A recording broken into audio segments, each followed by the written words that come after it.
Now, when the Duke boys got their minds set on something, nothing else registers. Not even Cletus on their tail in hot pursuit. Now, they ain't thinking about women chasing or car racing. They're concentrating on one thing, music. The Mickey Gilley concert in Hazard.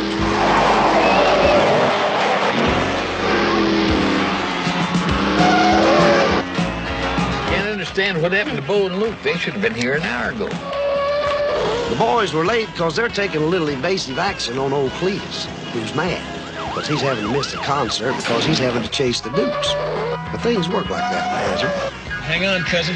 Here's where we say goodbye to Cletus.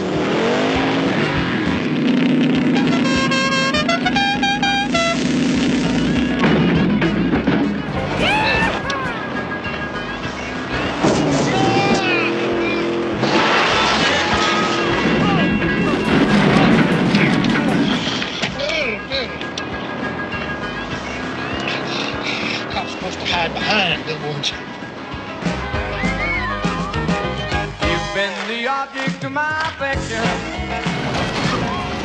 and for many long years